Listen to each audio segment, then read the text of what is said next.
daw yung tapos nadala. Diba? Bakit nga? Usually kasi they don't formulate it na enough yung mga meron po kasing, syempre secret. Pero meron po kasing ingredients that can soothe the skin. So hindi po siya, may lessen po yung chance ng irritation. And kapag proper po kasing balance ng antiperspirant and moisturizers, hindi po makapos ng itchiness, redness, irritation. Pero it takes a lot of trial and error na doon po kasi ako sanay minsan in one day, one formula ulit-ulit po. Doon po kasi kami sanay as chemists. So siguro kung para sa iba na binibili lang yung formula or available sa i-label lang, yung sa amin talagang kami yung gumawa ng formula from scratch. That's why I can confidently say na unique at nag-iba. Gano'n ka pala mo bang pale face? Ako na talaga nagtatanong. Ano suri ng makeup ko? Ano po siya? It started 2022. 2 years. 2 years. Yung original namin na formula, spray and... Bago pa lang na. Ba't pinagdagawa mo ba ng ito? Kasi humihingi yung mga users, they want something longer lasting or sweaty. Sweat Long and lasting. May question tayo, right? Ano catering?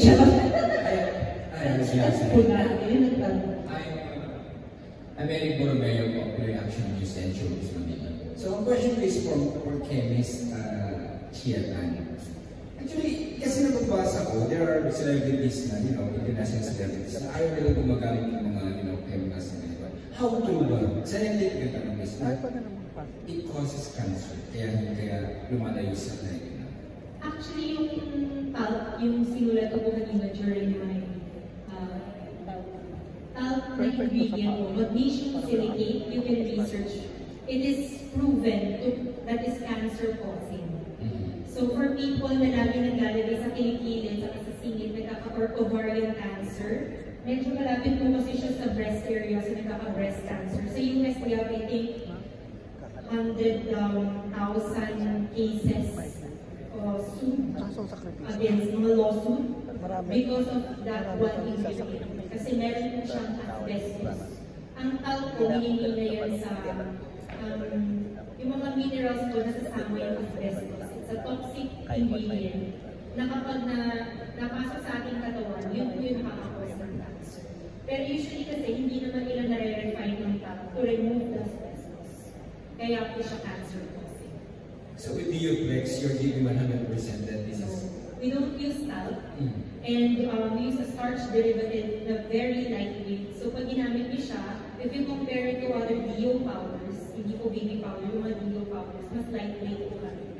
So kapag ginamit niyo siya all over your body, hindi kayo makakaramdam na parang namuhuog. Yung sinabi ni Miss Rupa, parang namuhuog. At kaya parang may bag-name na nakikita ko kayo. Thank you. Any more questions from the media? Okay, if there are no more questions, we go to our fast talk. Ms. Rupa, are you ready for this? Tinitingnan ko, thank you guys for tagging me. Yes. Alright. Okay, we have 2 minutes for the fast talk. Ready ka naman, Ms. Rupa? Yes, ikaw lang. Bakit siya masabi? Sumali ka na. Sumali ka. Sige. Yung questions ko, sagot na lang kayo. Bahala na kayo kung sino sasagot. 2 minutes, okay? Timer tayo from our team. 2 minutes for the fast talk. Alright. Ready? Ang kilikili ni Rupa May ay kasing bango ng DioFlex. Ang kilikili ni Rupa May ay kasing puti ng Oregano. pinaka-fresh na parte ng iyong katawan. Kilikili. Ikaw, Miss Shea. Kilikili. Poging maasim o mayaman maasim. Malaman na maasim. May siya talaga sa pera. Pero hindi siya marunong magbigay. Pero hindi ka marunong magbigay. Kaya nahilig ka niya. Makakapagin na ng DioFlex kung may pera. Yes! Yun. Kung meron kang isang kanta para sa taong may body odor, ano ito? Sa DioFlex. The lasting naman mo. Yes. Paano mo sasabihin sa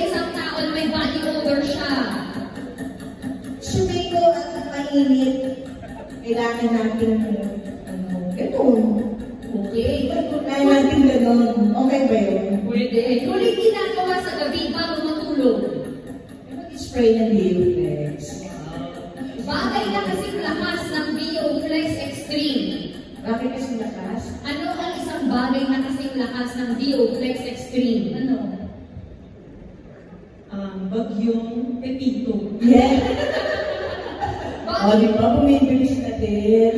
bagay na kasing amoy ng Bioflex Ice Cool Bio Soap. Kasing amoy. Ano ang kasing amoy ng Bio Soap? Rupa May. Saan ang pinakapawisin na bahagi ng katawan ni Rupa May? Sa underbreast.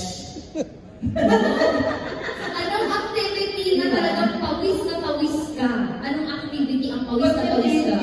Gym. Eh, tsaka pag nag-shooting, pag nag-show, nag-look siya ko eh, marami akong galaw. Tapos, nag-iinit ako na. Isang bagay na magpapaasim ng mukha mo ni Shea Mula. Paksiw. Ako, baksil. Baksil pala, baksil. Kasi naalala ko, pasok ko, baksil. Sige, 1 out of 10, gaano ka fresh? 10 out of 10. Miss Rufa, 10 out of 10. ano ang isang bagay na lagi mong pinutodo na to? Eh di ang Bioflex, tinutodo ko na talaga. Pinaka-close mo sa showtime? Parang lahat naman. Mayaman na maasim o pangit na fresh? Eh, siyempre, fresh man. Ano ako sa fresh? Ano malamo sa bayaman? Kasi dalaga ka pa, di ba? Oh, may boyfriend ka. Hindi na. Marami. Isa na. Di ba? Isa lang. Saan Ang exposure pa. Saan parte ng katawan mo laging nilalagay ang Bioflex powder? Sa pagpili ko na dito, tsaka dito.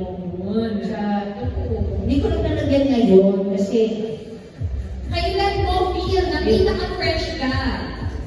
Ako, pag gumamit ako ng Bioflex sa 3 araw, effective pa rin. Wow. Ikaw, Miss Rufa, kailan mo feel na pinaka-fresh ka? ay pagkatapos ko maligo, siyempre nakatulog. Pag-ising ko, siyempre nakatulog ako, tapos nakapag-shower ako, tapos Bioflex, then fresh.